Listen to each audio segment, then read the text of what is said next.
پہلے صف کی فضیلت، پہلے صف کا مقام و مرتبہ اللہ کے نبی کریم صلی اللہ علیہ وسلم نے بیان فرمایا۔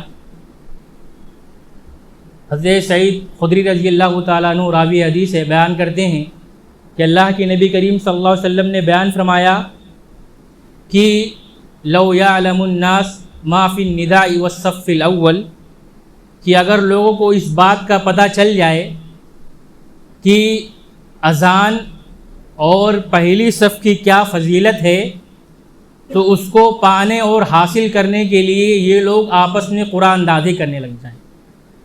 مطلب لوگ قرآن اندازی کریں کہ میرا نام کاش کی نکل جائے اور مجھے پہلی صف میں جگہ مل جائے۔ یہ فضیلت اور یہ مقام و مرتبہ ہے پہلی صف کا۔ آگے اللہ کے نبی کریم صلی اللہ علیہ وسلم نے بیان فرمایا، اسی طرح سے اگر عشاء کی نماز اور فجر کی نماز کی فضیلت اور اس کے ثواب کا پتہ چل جائے تو ایک انسان اپنے سرین یعنی چوتڑ کے بل آئے گا مسجد میں اس ثواب کو حاصل کرنے کے لیے۔ اس قدر اہمیت اور مقام و مرتبہ ہے نماز کا۔ صف کہتے کسے ہیں؟ آپ لغت اٹھا کر کے دیکھیں گے تو صف کہتے ہیں السطر المستقیم من کل شیء، سیدھی لائن، وہ کسی بھی چیز کی ہو، ایک سیدھی لائن کھینچ دو، اس لائن کے اندر کسی قسم کا کوئی خلا، کوئی رکاوٹ، ٹیڑھا پن نہ ہو، وہ چیز صف کہلاتی ہے۔ ایک دوسری روایت میں برا بن عازب رضی اللہ تعالیٰ عنہ راوی حدیث ہیں، بیان کرتے ہیں کہ اللہ کی نبی کریم صلی اللہ علیہ وسلم نے بیان فرمایا ان اللہ وملائکتہ یصلون علی الصف الاول، کہ بے شک اللہ رب العالمین اور فرشتے، دیکھو اللہ کی بھی رحمت مل رہی ہے اور فرشتوں کی بھی مل رہی ہے، کس پر؟ جو پہلے صف میں موجود ہوتے ہیں۔ پہلے صف میں آدمی کب پہنچے گا؟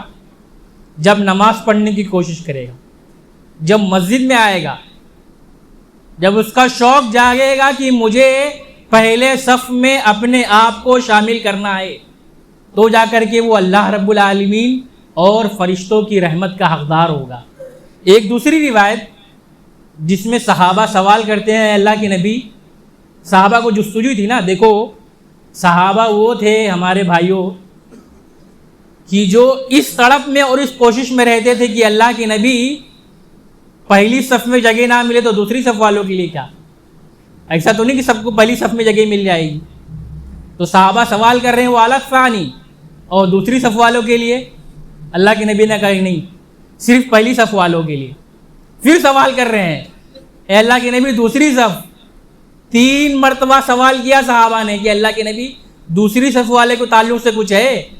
چوتھی مرتبہ میں اللہ کے نبی نے کہا کہ دوسری صف والوں پر بھی اللہ اس کے فرشتوں کی رحمت، لیکن ان کا مقام و مرتبہ پہلی صف والوں کے بنسبت کم ہے، کیونکہ ان کے تعلق سے، پہلی صف والوں کے تعلق سے اللہ رب العالمین نے اور اللہ کے نبی کریم صلی اللہ علیہ وسلم نے 3 بشارتیں دی ہیں۔ 3 مرتبہ کے بعد چوتھی مرتبہ میں اللہ کے نبی کریم صلی اللہ علیہ وسلم نے کہا کہ دوسری صف والے بھی اس کے مستحق بنیں گے۔ یہ تھا پہلی صف کے تعلق سے کہ آدمی اس کا اہتمام کرے، کوشش کرے کہ پہلی صف میں اپنے آپ کو شامل کرے۔ اگر جگہ نہ ملے تو لڑنے کی ضرورت نہیں میرے بھائیوں، کہ آپ دھکا دھکی دے کر کے گھسنے کی کوشش کریں۔ آپ پہلے مسجد میں آئیں، پہلی صف میں آ کر کے بیٹھیں۔ ایسا نہ ہو کہ جب جماعت کھڑی ہو تو دیکھنے میں آتا ہے کہ ہمارے بہت سارے بھائی آخر میں آتے ہیں، اور جب دیکھتے ہیں کہ بالکل جماعت کھڑے ہونے والی ہے تو صف چیرتے ہوئے لوگوں کو دھکیلتے ہوئے پہلی صف میں گھسنے کی کوشش کرتے ہیں۔ ایسا بھی نہیں ہونی چاہیے۔ پہلے صف میں آپ کو ثواب حاصل کرنا ہے، اچھی بات، آپ کی نیت اچھی ہے، آپ آ کر کے پہلی صف میں بیٹھیے، یہیں پر ذکر و اذکار کرنا ہے، تلاوت کرنی ہے، سنت نوافل ادا کرنی ہے، آپ پہلی صف میں ادا کریے۔ دوسری قسم یہ تھا کہ پہلی صف حاصل کرنے والے، دوسرے دائیں طرف کھڑے رہنے والے۔ صف میں دائیں طرف کا مقام و مرتبہ بنسبت بائیں طرف کے زیادہ ہے۔ اللہ کے نبی کریم صلی اللہ علیہ وسلم نے بیان فرمایا، حضرت ابو ہریرہ رضی اللہ تعالیٰ عنہ راوی حدیث سے بیان کرتے ہیں ان اللہ و ملائکتہ یصلون علی میامن الصفوف، اللہ اس میں بھی دیکھو سیم وہی الفاظ کہ اللہ کی رحمت، فرشتوں کی رحمت ملتی ہے ان لوگوں کو جو صف میں دائیں طرف کھڑے ہوتے ہیں۔ دائیں طرف والوں کا مقام و مرتبہ یہ ہے کہ یہ لوگ بھی اس کے مستحق ہیں، لیکن آپ اس چیز کا خیال رکھیں کہ آپ جتنا پیچھے جائیں گے، ایک دوسری روایت میں اللہ کے نبی کریم صلی اللہ علیہ وسلم نے صحابہ کو کہا کہ اے صحابہ مجھ سے قریب ہو جاؤ، مجھ سے قریب ہو جاؤ، اللہ مجھ سے قریب کر دے گا تمہیں، اور جتنا مجھ سے دور ہوگے اتنا تم اللہ رب العالمین کی رحمت سے دور ہوگے۔ جو جتنا پیچھے رہے گا صف میں وہ اللہ رب العالمین کی رحمت سے اتنا ہی پیچھے رہے گا، اور جو جتنا قریب ہوگا وہ اللہ کی رحمت سے اتنا ہی قریب ہوگا۔ تو کوشش یہ کرنی چاہیے کہ ہم صف میں دائیں طرف کھڑے ہوں۔ اس کی حکمت کیا بتلائی گئی ہے؟ ایک دوسری روایت جس میں صحابہ بیان کرتے ہیں کہ ایک تو یہ کہ اللہ کے نبی سلام کے بعد اپنا رخ دائیں طرف کرتے تھے، تو اس لیے ہم چاہتے تھے کہ دائیں صف میں دائیں طرف کھڑے ہوں۔ اور دوسری حکمت یہ بتائی گئی کہ اللہ کے نبی کریم صلی اللہ علیہ وسلم سلام کی ابتدا کرتے تھے، یعنی جب نماز ختم کرتے تھے تو دائیں طرف سے السلام علیکم ورحمۃ اللہ اس طرح کے کرتے تھے، تو آپ کا چہرہ ہماری طرف پہلے پڑتا تھا، اس لیے ہم کوشش کرتے تھے کہ ہم دائیں طرف۔ اور دائیں طرف کی فضیلت آپ دیکھ سکتے ہیں کہ بے شمار احادیث کے اندر اللہ کے نبی کریم صلی اللہ علیہ وسلم نے بیان فرمائی ہے کہ ہر نیکی کا کام دائیں طرف سے، دائیں ہاتھ سے اس کی شروعات ہونی چاہیے۔ تو اس لحاظ سے بھی صف میں دائیں طرف کھڑے ہونا یہ فرشتوں کی اور اللہ رب العالمین کی رحمت کا ایک بندے کو حقدار بناتا ہے۔ لیکن ایسا بھی نہیں ہونا چاہیے کہ آدمی دائیں صف میں کھڑے ہونے کے لیے ایک رکعت چھوڑ دے، انتظار کرتا رہے کہ مجھے دائیں طرف ہی جگہ ملے گی تو ہی میں صف میں شامل ہوں گا، ورنہ نہیں۔ بائیں طرف دیکھ رہا جگہ خالی ہے وہ صف میں شامل نہیں ہو رہا، ایسا بھی نہیں ہونا چاہیے۔ کیوں؟ تیسری وجہ یا تیسرے قسم کے لوگ، جو لوگ صف کو ملانے والے ہیں، مل جل کر کھڑے ہونے والے ہیں، ان پر اللہ رب العالمین کی اور فرشتوں کی رحمت ہوتی ہے۔ حضرت عائشہ رضی اللہ تعالیٰ عنہ راوی حدیث بیان کرتی ہیں کہ ان اللہ و ملائکتہ یصلون علی الذین یصلون الصفوف، کہ ایسے لوگوں پر جو صف میں مل جل کر کھڑے رہتے ہیں، اللہ کی اور فرشتوں کی رحمت ایسے لوگوں کو ملتی ہے۔ صف میں مل کر کھڑے رہنے کا حکم دیا اللہ کے نبی کریم صلی اللہ علیہ وسلم نے، صفوں کو آپس میں جوڑنے کا۔ ہم دیکھیں کہ ہم اس کا کس قدر اہتمام کرتے ہیں۔ کیا میں نے بتایا نا کہ صف کہتے کسے ہیں؟ السطر المستقیم علی کل شیء، سیدھی راہ، سیدھی لکیر جو ہے اس کو صف کہتے ہیں۔ اب ہم دیکھیں جو ہم نماز میں کوئی دوری بنا کر کے کھڑا ہے، کوئی آگے کھڑا ہے، کوئی پیچھے کھڑا ہے، کبھی کبھی لگتا ہی نہیں ہے کہ یہ صف بنی ہوئی ہے، اسے بھی صف کہتے ہیں۔ اللہ کے نبی کریم صلی اللہ علیہ وسلم کہتے تھے کہ آپس میں اس طرح سے مل کر کے کھڑے رہو جس طرح سے، ایک حدیث کے اندر حضرت انس رضی اللہ تعالیٰ عنہ کہتے ہیں رسو صفوفکم، جیسے شیشہ پلائی ہوئی دیوار، شیشے کی دیوار کس طرح سے بالکل سیدھی اور اسٹریٹ ہوتی ہے، اس طرح سے بالکل صف سیدھی ہونی چاہیے، اور ہماری صفیں اس طرح سے ہوتی تھی۔ اللہ کے نبی کریم صلی اللہ علیہ وسلم صف کو باقاعدہ سیدھی کرواتے تھے۔ صحیح بخاری کی روایت حضرت انس رضی اللہ تعالیٰ عنہ راوی حدیث سے بیان کرتے ہیں کہ اللہ کے نبی کریم صلی اللہ علیہ وسلم کہتے تھے اقیموا صفوفکم فانی اراکم وراء ظہری، اے میرے صحابہ تم اپنی صفوں کو سیدھی کر لو۔ کیوں؟ کیونکہ میں تمہیں اپنے پیچھے سے بھی دیکھتا ہوں کہ تمہاری صفیں کس طرح سے ہے۔